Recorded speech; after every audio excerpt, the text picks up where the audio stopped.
நீங்கள் பார்த்துட்ருக்க இந்த சக்யூலண்ட்டோட நேம் வந்து சூடோலித்தாஸ். சூடோ அப்படின்னா ஃபால்ஸ், லித்தோஸ்னால் ராக்கு. ஸ்டோன் மாதிரியே பார்க்குறக்கு இருக்கிற இந்த சக்யூலண்ட்டோட நேம் தாங்க சூடோலித்தஸ். இதில் வேறு வெரைட்டி அப்படியே ஸ்டோன் மாதிரியே இருக்குங்க. இதில் 2-3 வெரைட்டிஸ் இருக்குது. என்னோடய கார்டனில் 2 வெரைட்டி இருக்குது. பாருங்களேன், இது வந்து பேங்காக்லேருந்து வாங்கிட்டு வந்தது. ஃபர்ஸ்ட் டைம் எனக்கு வந்து பூ பூக்க ஆரம்பிச்சிருச்சு. எனக்கு ரொம்ப க்யூரியாசிட்டியாக இருந்தது எப்படி இருக்கும்னு. அப்புறம் மிடில் பார்த்திங்கன்னா ஒரு லைன் மாதிரி ஃபார்ம் ஆகுது. அதுவும் வந்து அதோட பட்ஸ் தான். ஃப்ளார் வந்து நல்லா மெரூன் கலரில் அழகாக இருந்தது. இதில் சீட்ஸ் கூட ஃபார்ம் ஆகுதான். அதுக்கப்புறம் நம்ம சீட்ஸ் மூலமாக ஈஸியாக ப்ரொபகேட் பண்ணிக்கலாம். இந்த சக்யூலண்ட்டை எப்படி கேர் அண்ட் மெயின்டெனன்ஸ் கொடுக்கணும் அப்படின்னா, இதை வந்து டைரக்ட் சன்லைட்டில் தான் போடணும். பிகாஸ் இது சக்யூலண்ட்.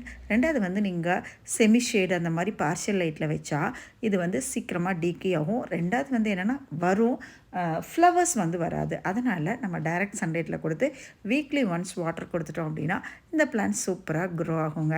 இது வந்து சேல்ஸ்க்கு முதல்ல வந்து பார்த்திங்கன்னா ரொம்ப காஸ்ட்லியாக இருந்தது. இப்போ வந்து ஒரு 800,000 ரேஞ்சஸ்க்கு வந்து ஸ்மால் சைஸ் வந்து அவைலபிள் ஆகிட்டுருக்கு. ஒரு பிளான்ட் இருந்தால் கூட ரொம்ப அழகாக இருக்கும். இது ஆஸ்க்லிபியஸ் மாதிரி அந்த ஃப்ளார் வந்து பார்த்திங்கன்னா நல்லா மெரூன் கலரில் நம்மளோட டோனட் ஃபேமிலி ஃப்ளார்ஸில் இருக்கிற மாதிரி இதுவும் வருது. மெரூன் கலர் காம்பினேஷன் தான். பார்க்குறக்கு ரொம்ப ரொம்ப க்யூட்டாக இருக்குது. இந்த சக்யூலண்ட் பிடிச்சிருக்கான்னு கமெண்ட்டில் சொல்லுங்கள்.